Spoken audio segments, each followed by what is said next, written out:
Hulyo 2024. Ang mga tagapagturo ng kautusan sa panahong ito ay patuloy na nagsisikap na mag-aral sa mga nababasa nila ng mga matatalinhagang salita sa banal na kasulatan. Ngunit sa haba na ng panahon ng kanilang pag-aaral ay hindi pa rin maabot ng unawa sa kaalaman ng hiwaga sa kalooban ng ating Panginoong Diyos. Hanggang ngayon, pawang kalituhan pa rin ang dumarating sa kanila, lalo na nga kung ang papaksain ay magmumula sa aklat ng Apokalipsis o sa aklat ng Pahayag. Kapag tinatanong sila patungkol dito, mararamdaman mo ang kanilang pangingilag at maraming nagdadahilan na lamang makaiwas lamang sa nagtatanong. May nakapagsabi pa na kilalang guro pa man din ang mga bagay na hiwaga na hindi pinahihintulutan na sa atin ay ipaunawa, huwag na natin pakialaman. Minsan subukan ninyo sila ang tanungin. Kaugnay sa mga talatang mababasa ninyo dito, paghambingin ninyo ang kanilang mga maisasagot sa naipaunawa na dito. Sa yugto ng aking panahon, sa panahon ng aking mga apostol, may tagapagturo na kautusan sa Israel, pinuno ng mga Hudyo. Ngunit may kalituhan din sa pag-unawa sa mga salita ko na ipinapahayag sa kanya noon. Kilalanin ninyo kung sino siya. Magpapasimula tayong bumasa sa aklat ng aking apostol na si Juan sa 3 sa talatang 1 at 2. May isang Pariseo na nagngangalang Nicodemo na pinuno ng mga Hudyo. Isang gabi, pumunta siya kay Jesus at sinabi, "Rabi, naalalaman po namin kayo'y isang tagapagturong mula sa Diyos, sapagkat walang makatagawa ng himalang ginagawa ninyo kung wala sa inyo ang Diyos. Lubhang napakahalaga, kinakailangan napapanahon na paksain ko ang tagpong ito na maipaunawa sa lahat ang yugtong ito." Nang ako ay tanungin ng isang Pariseo sa katauhan ni Nicodemo, bagamat nasagot ko ang katanungan dito, ngunit ang napakalaking katanungan na ngayon pa lamang masasagot sa yugto ng inyong panahon sa huling araw, kung ano yon, hayaan nyo na aking maipaunawa sa inyo ang lalim ng matalinhagang naging pahayag ko na naging palaisipan pa rin sa marami dito sa Juan 3 at talatang 3. Sumagot si Jesus, "Tandaan mo ang sinasabi kong ito. Malibang ipanganak na muli ang isang tao, hindi niya makikita ang paghahari ng Diyos." Dapat niyong maunawaan ang naging tugon ko dito sa isang Pariseo. Ako na inyong Panginoong Jesucristo ang sa kanya ay nagsabi, "Tandaan mo ang sinasabi kong ito. Malibang ipanganak na muli ang isang tao, hindi niya makikita ang paghahari ng Diyos." Malinaw na ipinatutungkol ko ito sa isang tao. Uulitin ko, sa isang tao, tumutukoy ang pahayag ko dito na ako na inyong Panginoong Jesucristo na nagsasabi nito kay Nicodemo na para makita ang paghahari ng ating Panginoong Diyos ay kailangan maipanganak na muli ang isang tao. Ano ang bumabangong katanungan kay Nicodemo? Sunod kong basahin ang talatang 4. Paano may papanganak pang muli ang isang taong matanda na? Makakapasok pa ba siya sa sinapupunan ng kanyang ina para muling ipanganak? Tanong ni Nicodemo. Sa kaisipan ni Nicodemo na isang Pariseo sa kanyang pagtatanong sa akin ay bumabatay na sa kanyang sariling pagkaunawa. Kaya nga sa tagpong ito sa talatang 9 hanggang 10 ay ito ang ating mababasa. Paano po mangyayari yun? Tanong ni Nicodemo. Sumagot si Jesus, "Puro ka pa naman sa Israel. Hindi mo nauunawaan ang mga bagay na ito." Yan ang balik na pagtatanong ko naman kay Nicodemo. Ano ang nais kong ipahiwati kay Nicodemo sa pangyayaring ito na maiuugnay sa yugto ng panahon ninyo ito? Nauulit lamang. Alam niyo ba, nang usisain ako ng lehitimong tagapangasiwa ng distrito, na tulad din siya ni Nicodemo na isang guro sa Israel? Ngunit, kinahayagan na hindi nakauunawa ng mga naging pahayag ko na batid naman niyang nakasulat sa banal na kasulatan o Biblia. Ngunit namamanghang nagtatanong din siya, paano nangyari?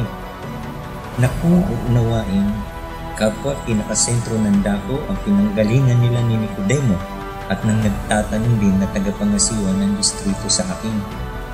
Magkaiba nga lamang ng panahon. Muli, balikan ko ang napauukol kay Nicodemo sa kanyang mga itinatanong sa akin na paanong maipanganganak pang muli ang isang taong matanda na. Inuugnay niya sa pangkalahatan ang sinabi ko sa kanya. Kaya naitanong niya sa akin kung paanong ipanganganak na muli ang isang taong matanda na. Hindi talaga abot na kanyang unawa kung sino ang isang tao na tuwirang kong tinutukoy na malibang ipanganak na muli para makita ang paghahari ng ating Panginoon Diyos. Kaya inulit kong muli na sabi sa kanya sa naging tugon ko sa kanyang pagtatanong. Narito, inyong unawain sa talatang 5. Sagot naman ni Jesus, tandaan mo ang sinasabi kong ito. Malibang ang isang tao ay ipanganak sa pamamagitan ng tubig at ng Espiritu, hindi siya makakapasok sa kaharian ng Diyos. Sa panig naman ninyo, hindi na kay Nicodemo, ang pagnanais ko na tandaan ninyo ang sasabihin kong ito batay sa talatang 5 na katatapos ko lang basahin sa inyo. Ano yun, mga minamahal? Kailangan maipanganak na muli sa pamamagitan ng tubig at ng Espiritu. Ulitin ko, sa pamamagitan ng tubig at ng Espiritu, may isang tao na kinakailangan na maipanganak na muli na kung hindi mangyayari yaon, hindi siya makakapasok sa kaharian ng ating Panginoong Diyos. Sa bahaging ito muli akong tumugon, ako na inyong Panginoong Jesucristo para makakapasok sa kaharian ng ating Panginoong Diyos ay kailangan na ipanganak ang isang tao. Dahil maliban doon ay walang ibang kaparaanan para makakapasok sa kaharian ng ating Panginoong Diyos. Para sa kabatiran ninyong lahat, ang isang tao na binabanggit ay tuwirang tumutukoy sa akin. Oo, ako na inyong Panginoong Jesucristo na ipinanganak ng aking ina na si Maria sa kanyang sinapupunan o sa likas na katawang laman, at yan ay mababasa sa talatang 6. Ang ipinanganak sa pamamagitan ng tao ay may pisikal na buhay. Ngunit, ang ipinanganak sa pamamagitan ng banal na espiritu ay nagkakaroon ng bagong buhay na espiritual. Kaya ako na inyong Panginoong Jesucristo, sa kalooban ng aking Ama na inyong Panginoong Diyos, ay ipinanganak sa pamamagitan ng tao na si Maria na aking mahal na ina, kaya ako ay mayroon ng pisikal na buhay. Ngunit dumating ang takdang panahon, ako na ipinanganak na mayroon ng pisikal na buhay, ay muli akong ipinanganak sa pamamagitan ng tubig, nang ako ay bautismohan ni Juan na tagapagbautismo, kaya nagkaroon ako ng bagong buhay na espiritual. Oo, naganap ang pagkapanganak sa aking muli sa pamamagitan ng tubig. Tandaan niyo, may dalawang kaparaanan ng aking Ama na inyong Panginoong Diyos para ako na kanyang anak na inyong Panginoong Jesucristo ay makakapasok sa kanyang kaharian. Unawain niyo, naganap na yung pagkapanganak kong muli sa pamamagitan ng tubig. Yung pagkapanganak muli sa pamamagitan ng Espiritu, ang ipauunawa ko naman sa inyo kung kailan nangyari o naganap ito. Ngunit bago nating iwan ang aklat ng aking apostol na si Juan na kasalukuyan na ating inaaral sa mga talata, ay dadako na rin tayo sa isang aklat na pinasulat ko rin naman sa kanya. Ang aklat ng Apokalipsis o ang aklat ng Pahayag. Hayaan ninyong basahin ko ang paunang paina para maging malinaw sa inyong lahat kung kaninong pahayag ang isinulat ni Apostol Juan.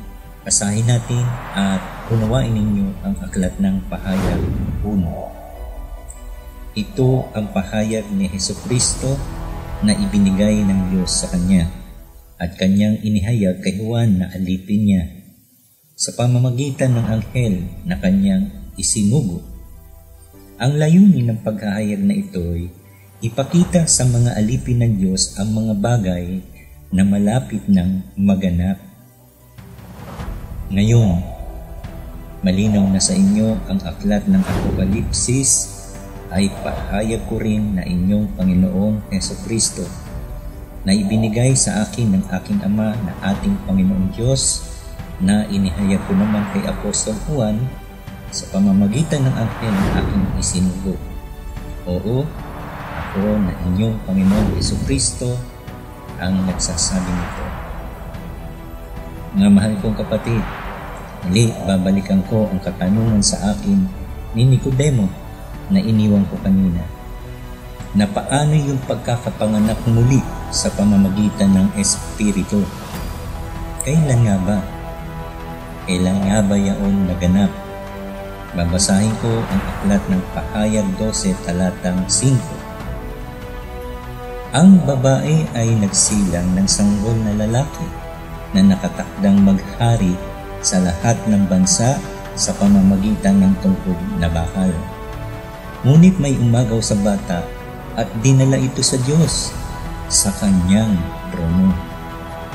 Yan ang pahayag ko na inyong Panginoong Hesukristo mula sa aking Ama, sa mga sinabi niya sa akin na ipinasulat ko sa aking apostol na si Juan sa aklat ng Apokalipsis. Ako na inyong Panginoong Hesukristo ay existido na o umiiral na nang maipahayag ko ang ukol sa babae na nagsilang ng sanggol na lalaki.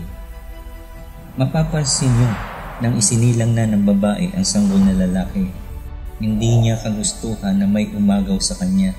Wala naman siyang magagawa dahil isang sanggol lamang siya na kasisilang pa lang sa kanya ng isang babae. Huwag niyong isipin na ako ang sanggol na lalaki na yan. Unawain niyo, sapagkat hindi sa ganyang paraan ako nang isilang ay inagaw ako at dinala sa ating Panginoong Diyos na aking Ama. Ngunit bakit sinabi ko sa pahayag na ang sanggol na lalaki na nakatakdang maghari sa lahat ng bansa sa pamamagitan ng tungkod na bakal? Alam kong nauunawaan ninyo na ako na inyong Panginoong Hesukristo ang maghahari sa lahat ng bansa. Ngunit sa kung paanong kaparaanan ay mahahayag sa inyo ang isang hiwaga na sa ayaw man ninyo o gustuhin ay ang mapangyayari, yaong kalooban ng aking Ama na may akda ng lahat ng mangyayari. Kaya nga sa pamamagitan ng kanyang tungkod na bakal o sa pamamagitan ng kanyang matatag na pagpapasya ay mag-aari ako sa lahat ng bansa na kanyang minamahal na anak na inyong Panginoong Hesukristo. Ngunit sa katauhan ng isang taong bago o sa katauhan ng isang bagong silang ng isang babae na ang pangalan ay Dolores, na sumasagisag din sa pangalan ni Maria na aking ina. Ang pangalang Dolores, ang ibig sabihin sa Hebreo ay mga kirot, mga dalanghati o mga paghihirap, kaya naging mapanglaw ang kanyang buhay tulad ng aking ina na si Maria. Pinauunawa ko ito ngayon sa inyo. Ipinakikilala na ang ina ng nagsilang ng isang sanggol na lalaki, si Dolores na kanyang ina at si Maria na aking ina ay magkaiba. Kaya malinaw na sa inyo na hindi si Maria na aking ina ang tinutukoy ko dito na nagsilang ng sanggol na lalaki. Oo, isa rin si Dolores na mapalad na babae na nasa yugto ng inyong panahon sa mga huling araw ay inihanda na. Maaga pa ay iginayak na ng aking Ama na inyong Panginoong Diyos ang pinili na babae na nakatakdang magsilang ng isang sanggol na lalaki. Nang isugo ng aking Ama ang kanyang anghel sa pamamagitan ko ay inihanda ang ina at ang bantay lingkod na nakatakda na maging asawa niya. At sa kanya na ama ng bata, pinaisip ng aking ama na ating Panginoon Diyos ang pangalan na marapat na itawag sa bata. Unawain ninyo ang salita na ito ang sinasabi sa iyo. Nangangahulugan may pinatutungkulan na tao nang ipahayag ito ng aking ama sa akin na ipinasulat ko sa aking apostol na si Juan. Maging matalino kayo sa paghagip ng unawa sa bahaging ito. Ang sinasabi sa iyo ng simula at wakas, natitiyak natin na tao sapagkat inilalarawan na siya ay ang namatay at muling nabuhay. Lalo na nang gamitin ang pantukoy na sa iyo. Kaya may tuwirang pinatutungkulan. Yan ang mababasa sa Pahayag 12, talatang 8. Isulat mo sa anghel ng iglesia sa Esmirna. Ito ang sinasabi sa iyo ng simula at wakas, ang namatay at muling nabuhay. Nakalihim sa hiwaga ang pangalan na simula at wakas na inyong pinatay o inalis ang kanyang pangalan sa inyong talaan dito sa lupa. Ngunit binuhay ng aking ama sa espiritual niyang pagpapasya sapagkat hindi naman ninyo maaalis sa talaan ang kanyang pangalan sa langit. Tiyak na ikalilito ninyo at muling aakalain na naman ninyo na sa akin na inyong Panginoong Hesus tumutukoy ang sinasabi sa iyo na siya si simula at wakas na sumasagisag sa pagkakakilanlan sa kanyang pangalan. Dapat ninyong makilala siya sa pinatutungkulan dito. Kung bakit? Malalaman ninyo kung sino ang taong pinaglakipan ko ng aking espiritu. Ako na inyong Panginoong Hesus ang nagpapahayag sa Apokalipsis sa aking apostol na si Juan, ang nakakakilala kay simula at wakas. Ang pangalan niya ay simula o pasimula na pangalang mababasa sa aklat ng Biblia. Ang apelyido niya ay sumasagisag sa wakas o huli. Kung aaralin ninyo ang kahulugan nito, siya ay ibinangon o ipinanganak sa dakong hilaga ng Manila at dinala sa silangan kung saan siya ngayon naroroon. Siya ang katuparan ng propesiya na mababasa ninyo sa aklat ni Propeta Isaias. Ang kanyang kinaroroonan ay sikatan ng araw at mababasa ninyo sa talaan ng kanyang tirahan. Kapag ipinagtanong niyo siya sa pinakadakon niya ngayon, mula sa bungad pa lamang hanggang kalagitnaan kung saan siya nakatira. Marami ang magsasabi sa inyo sa mga pagtatanungan ninyo na siya ay tagadulo. Kilalang kilala siya. Pagdating ninyo sa dulo, may papasukan kayo sa gawing sikatan ng araw. Pag naroon na kayo, ituturo nila sa gawing sulok na yan ang kanyang maliit na bahay. Sa kaninyo matutuntun si simula o pasimula sa suluk-sulukan ng kanyang kinaroroonan.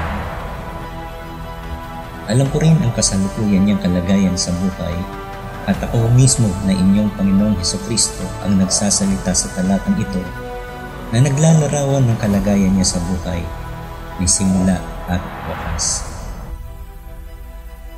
Banggitin ko na ba ang tunay niyang pangalan at apelyido? Hindi ko gagawin.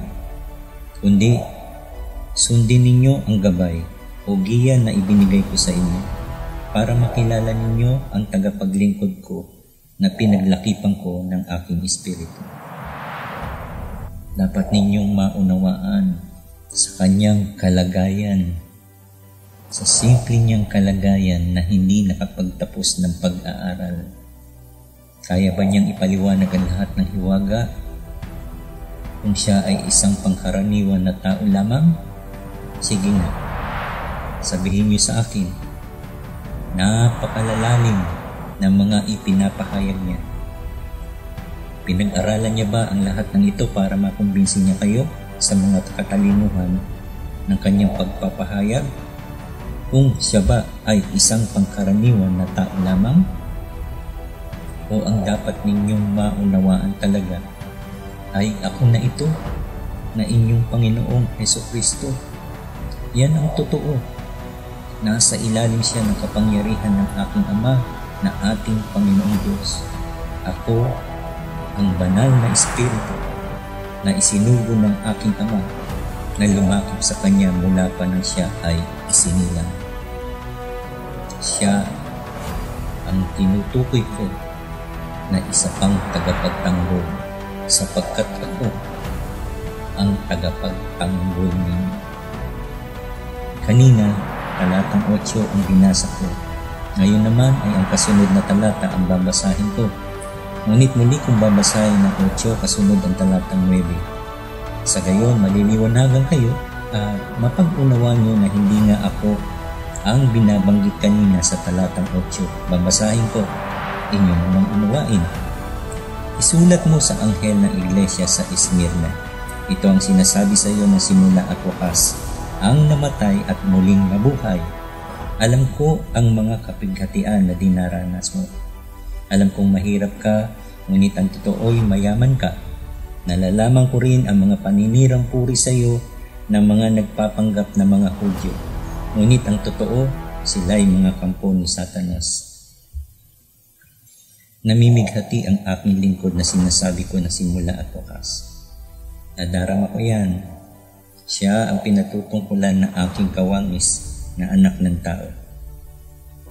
Sapagkat ako at siya ay pinag-isa ng aking Ama sa iisang katawan na ako ang Espiritu niya at ang katawan naman niya ang aking nilakipan.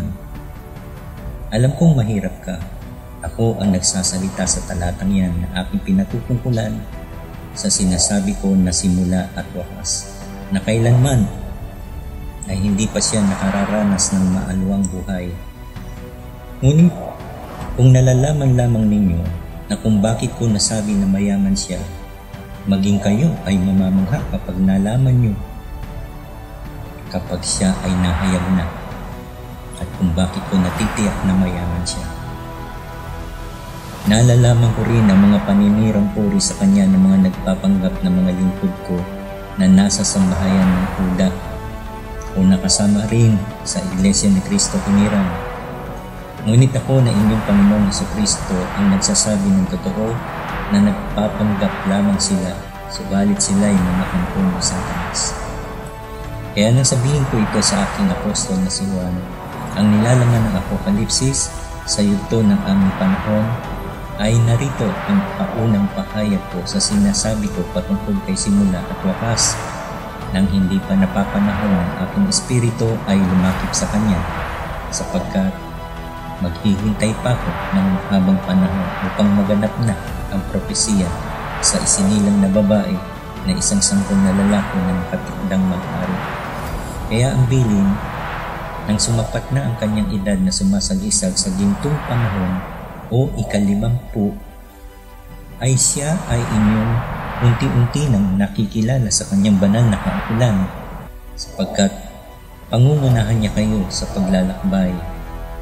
At ako naman ang mag-aatid sa inyo sa aking Ama. Ngunit dapat ninyong maunawaan, si Elias at Anghel ay ang anghel ng Panginoon na tao sa kalagayan, dahil siya ay inyong pakikinggan at susundin. At ito ay sa pamamagitan ko na, sapagkat ang sa aking Ama na anghel ay sa akin na rin niya ibinigay. Kaya ako na ang nagsugo sa kanya. Magpapadala ako ng anghel na mangunguna sa inyo. Pangangalagaan niya kayo sa inyong paglalakbay at papatnubayan hanggang sa lupang inihanda ko sa inyo. Papakinggan niyo siya at susundin ang lahat ng sasabihin niya sa inyo. Huwag ninyo siyang susuwayin, sapagkat lahat ng ginagawa niya ay sa pangalan ko, at hindi niya kayo patatawarin kapag nagrebelde kayo sa kanya. Oo, lahat ng sasabihin niya, pakikinggan niyo siya, sapagkat ako rin ang nangungusap, at ang aking Ama ang nangungusap sa kanya. Kaya huwag kayong magre-rebelde sa kanya. Hindi niya kayo patatawarin kapag lumabis kayo sa pagsuway sa kanya. Siya man ay tagapaglingkod na sumusunod sa akin at sa aking Ama na inyong Panginoong Diyos. Kaya inyong kilalanin ang kanyang kahalalan. na hindi mula sa tao. Siya ay sinasaklawan ng kapangyarihan ng aking Ama na inyong Panginoong Diyos. Kaya ang bilin sa talatang 10 ay, huwag kang matakot sa mga pag-uusig na malapit mo nang danasin. Makinig ka. Ipabibilanggo ng dyablo ang ilan sa inyo bilang pagsubok. Magdurusa kayo sa loob ng 10 araw. Manatili kang tapat hanggang kamatayan at gagantimpalaan kita ng korona ng buhay. Yan ang magandang kapalaran ng sinasabi ko na simula ang oras. Nagdaranas man ng kapighatian dahil sa kahirapan ng kalagayan niya sa buhay, ay nanatili na tapat hanggang sa kanyang kamatayan. 10 araw, katumbas ng 10 taon sa espiritual na bilang, nagsimula ng May 27, 2015, matatapos naman May 27, 2025. Oo, saka pa lamang kayo makalalaya sa pagkakakulong ninyo ng mga hinirang ko, kaya nakararanas pa kayo ng pamimighati ni Satanas sa buhay ninyo ngayon.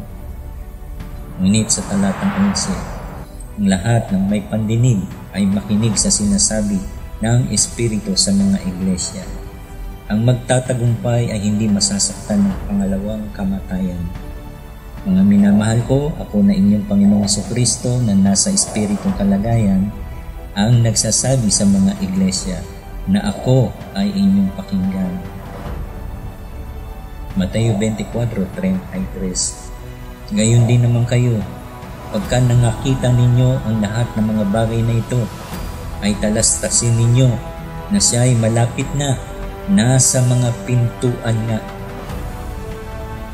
Napakapalad ninyo mga minamahal kong kapatid na tapat na nakasunod sa akin. Nang ako ay nakabalik na sa daigdig na ito, ay ako ay nasa mga pintuan nga. Unawain ninyo, hindi sinabi na nasa pintuan na, kundi nasa mga pintuan na. Ang unang pinto ay ang aking iglesia na dapat pasukan o aniban. Subalit nakalulong ko. Hindi kumikilala sa akin na ako ay nakabalik na. At ang isa pang pinto, nang lumabas kayo sa pinto ng katotohanan dahil sa paraan ng pangangalaga nila sa inyo, ay nasumpungan ninyo sa paglabas sa pinto ang isang pastulan kung saan ako ngayon naroon na higit na nagdadala ng katotohanan na yan ang Iglesia ni Kristo hinirang, ang anak na babae na Sion na ang aking Ama ang nagtatag nito. Oo, ngayon binabagtas na ninyo ang inyong pagtatagumpay. Tapat akong nagsasabi nito na sinabi sa akin ng aking Ama na inyong Panginoong Diyos na hindi kayo masasaktan ng pangalawang kamatayan. Kaya sino man sa inyo na mga hinirang ko ang mag-isip nito sa inyo para pinsalain nila kayo bago pa nila magawa, may mangyayari na sa kanila. Tinitiyak kong ipahihintulot ng aking Ama ang lahat ng mangyayari upang magbigay daan para sila ay likhaan niya ng banal na tao at magawa pa nila na makapagbagong buhay pa. Yan ang pagmamahal at pagmamalasakit ng aking Ama sa pamamagitan ko para maging kayo ay magtamo ng tunay na buhay. Oo, naganap na ipanganak ng isang ina sa kanyang sinapupunan o ipanganak sa likas na katawang laman ang isang sanggol na lalaki na nakatakdang maghari sa lahat ng bansa. Anong nangyari matapos na maipanganak? May umagaw sa bata at dinala ito sa trono ng ating Panginoong Diyos. Mahalaga na inyong maunawaan na hindi ang likas na katawan ng bata ang inagaw at dinala sa trono ng ating Panginoong Diyos, kundi ang Espiritu lamang ng isinilang na sanggol na lalaki ang ipinagpalit ng aking Ama na inyong Panginoong Diyos sa aking Espiritu na inyong Panginoong Jesucristo. Sentido komon na hindi man binanggit na pinagpalit, ngunit yaon nga ang nangyari. Inyong unawain sapagkat ang Espiritu ng sanggol na isinilang ay naroon na sa likas kong katawan na nasa langit. Kaya ang isang tao na inaaral natin sa pasimula ay tuwirang tumutukoy sa akin. Ako na inyong Panginoong Hesukristo ang nagsasabi nito na ako ay muling isinilang at ito ay sa pamamagitan na ng Espiritu. Kaya naganap na ang dalawang kaparaanan na maipanganak ang isang tao sa pamamagitan ng tubig at sa pamamagitan ng Espiritu. Na dahil diyan sa pamamagitan ko ay makakapasok na ako sa kaharian ng aking Ama na ating Panginoong Diyos. Na yan ang pagtubos ng aking Ama sa aking munting kawan na ibinigay niya sa akin na aking mga tapat na hinirang. Ito ang isang hiwaga na nakalihim sa mahabang panahon. Isa sa mga pangunahing balak ng ating Panginoong Diyos na aking Ama na saklaw ng panahong tinatawag na sa mga huling araw. Iba sa tinatawag na sa huling araw na sa yugto ng inyong panahon na kailangan maisakatuparan ko ito. Oo, ako na inyong Panginoong Jesucristo ang parang ibong mandaragit. Ang katuparan nito na siyang dahilan ng aking pagbabalik para isagawa ang lahat ng balak ng aking Ama na inyong Panginoong Diyos. Ang pagbabalik kong ito ay isang hiwagang pangyayari na babangon ng katanungan sa lahat kung paanong nangyari ito. Basahin natin ang aklat ng Mateo 24, talatang 36 hanggang 38. Tungkol sa araw o oras ng aking pagbabalik, walang nakakaalam nito, kahit ang mga anghel sa langit o ako mismo na anak ng Diyos. Ang Ama lang ang nakakaalam nito. Kung ano ang mga ginawa ng mga tao noong kapanahunan ni Noe ay ganun din ang gagawin ng mga tao sa pagdating ko na anak ng tao. Ang mga araw na yon, bago bumaha, ang mga tao ay nagsisikain, nagiinuman at nagsisipag-asawa hanggang sa araw nang pumasok si Noe sa barko. Sa araw ng paghuhukom, alam na alam ko ang araw ng aking pagbabalik, sapagkat lilipas lamang ang 1,000 taon, saka pa lamang ako bababa sa langit sa likas ko ng katauhan. Sapagkat paglipas ng 1,000 taon, babalik na ang aking espiritu sa likas kong katawan na nasa langit, at ang espiritu ni Elias Arkanghel naman na nasa aking katawan na nasa langit ay babalik na sa kanyang katawan. Subalit ang pagbabalik kong ito sa kasalukuyang daigdig sa mga huling araw, sa espiritong kalagayan ang sinasabi ko na walang nakakaalam, kahit ang mga anghel sa langit o ako mismo na anak ng Diyos. Ang Ama lang ang nakakaalam nito. Dahil sa nakalihim sa hiwaga, hindi nyo namamalayan dahil hindi kayo nakahanda.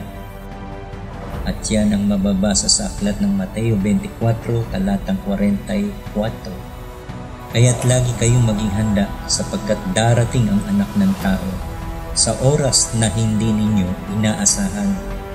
Kaya pala wala kayong kamalay-malay na narito na ako, balik na. Hindi nga lamang kayo nakahanda, kaya hindi kayo ang naging mapalad na makaunawa at makakilala sa aking pagbabalik. Ibig kong imulat at gisingin kayo sa katotohanan.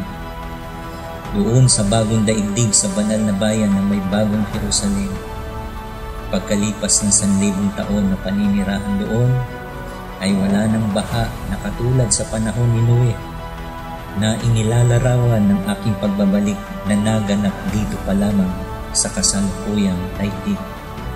Kaya mali ang pagkaunawa ng sanlibutan. Mali ang pagkaunawa rin ng mga guro ng kautusan. Payapa na ang buhay doon sa loob ng 1,000 taon. Matapos ang 1,000 taon, saka pa lamang palalayain si Satanas sa kaunting panahon. Magpipilit siya kasama ng kanyang mga kampon na ibig nila na kubkubin ang bayang banal na bagong Jerusalem, at saka pa lamang magaganap doon ang araw ng paghukom. Kaya napakahalaga na ito ang naging mga paksa na aking nilinaw sa inyo upang huwag ipagkamali ng inyong unawa na ang pagkapanganak na muli ay ang ayon sa unawa na dumating lamang sa mga guro ng kautusan. Ang ipinauunawa ko ay mula sa aking Ama na ating Panginoong Diyos.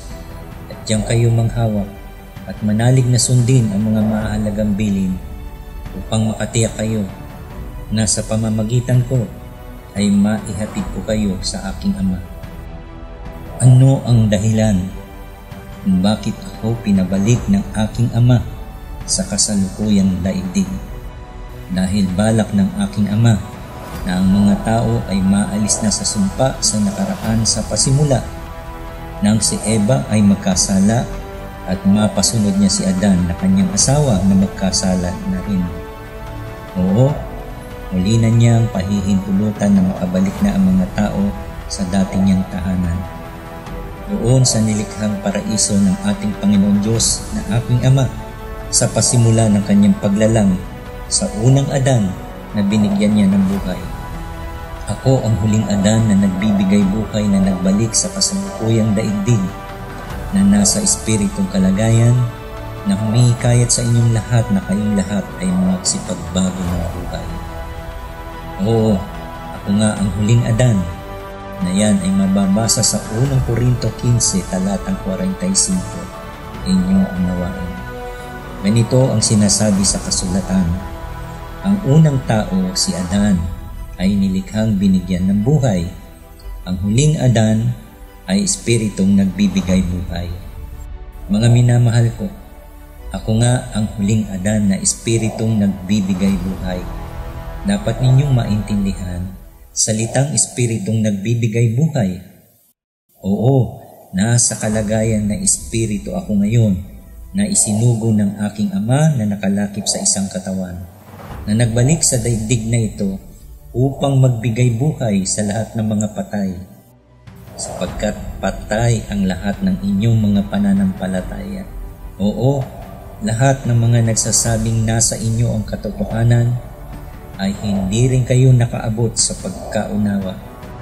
Isa nga dyan ang aklat ng Apokalipsis o ang aklat ng pahayag na lubhang napakahiwaga sa inyo. Dapat niyong maunawaan, napapaukol lamang ang higit na mga kaganapan sa huling araw ang mga pinatutungkulan dyan at may ilan na nauugnay sa mga huling araw, lalo na ang kaukulan ng literal na pagsilang ng isang sanggol na lalaki.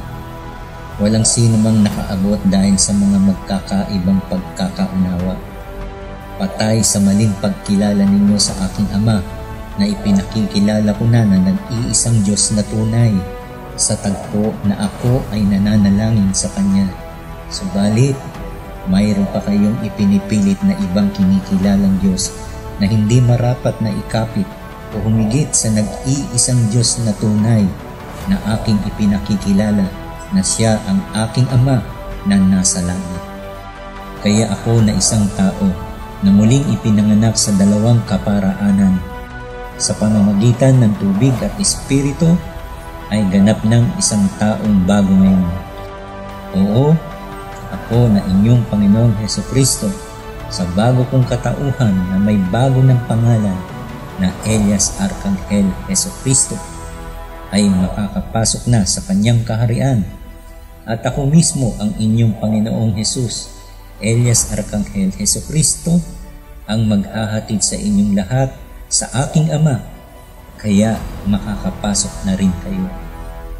Oo, sa pangunguna ng anghel ng Panginoon na si Elias Arkanghel at ako na inyong Panginoong Hesukristo naman ang maghahatid sa inyo patungo sa aking Ama. Na kami ni Elias Arkanghel at ako na si Hesukristo ay pinag-isa sa iisang katawan. Oo, ako nga ang inyong Panginoong Jesus Elias Arkanghel Hesukristo na maghahari sa bagong daigdig na nasa bago ng katauhan na nakatakdang maghari sa lahat ng bansa doon sa bagong daigdig sa banal na bayan na bagong Jerusalem. Gamit ko ang katawang ito ni Elias Arkanghel. Kaya minarapat ko ito na maging paksa ayon sa atas sa akin ng aking Ama na siyang pinanggalingan ng mga sinasabi ko ngayon sa inyo na nagpapaunawa ng lahat ng ito. Ngayon alam nyo na ang Espiritu ko na inyong Panginoong Jesucristo ang lumakip sa isang bagong silang na batang lalaki. Ngunit ang aking likas na katawan ay namamalagi na nasa langit sa kinaroroonan ng ating Panginoong Diyos na aking Ama. Oo, nakalakip naman sa katawan ko na inyong Panginoong Jesucristo ang Espiritu ng isinilang na sanggol na batang lalaki.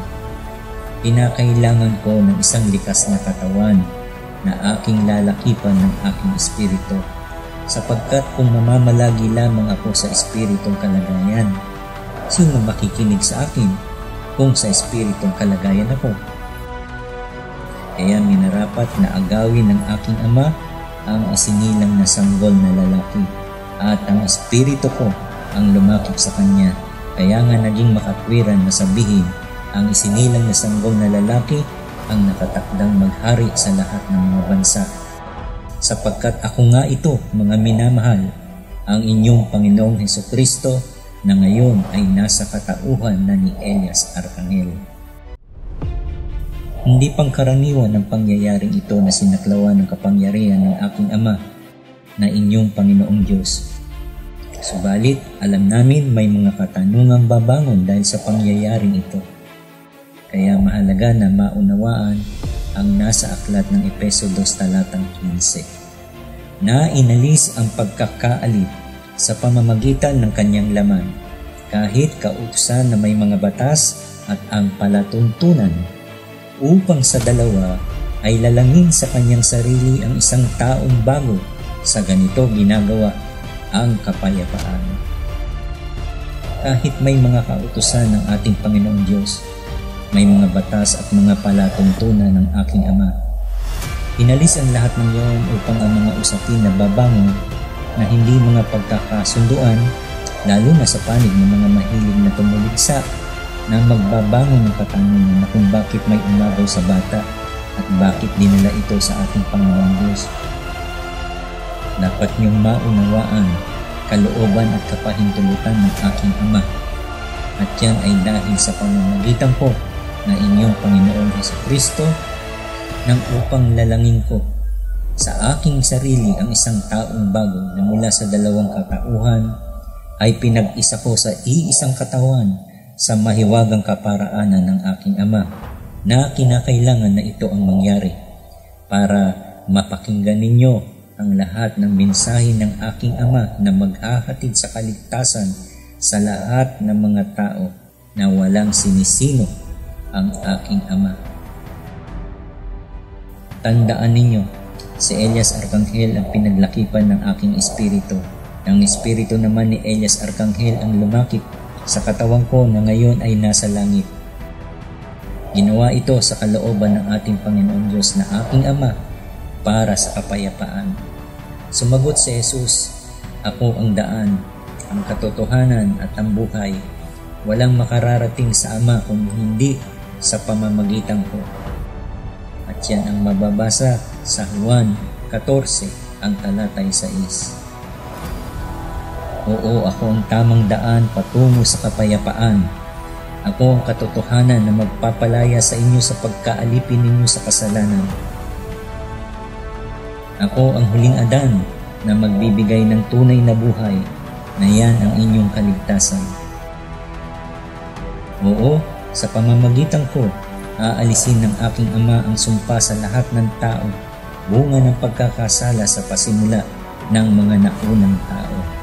Kaya mapapahintulutan na niya na ibalik sa tao ang paraiso doon sa bagong daigdig. At walang makararating doon kung hindi sa pamamagitan ko lamang. Oo, ako mismo ang maghahatid sa inyo sa aking Ama. Kaya makatwiran lamang na naririto na ako na nagbalik sa kasalukuyang daigdig na ito. O ang inyong Panginoong Jesus, Elias Arkanghel, Jesucristo, sa bago kong katauhan, sa bago kong pangalan.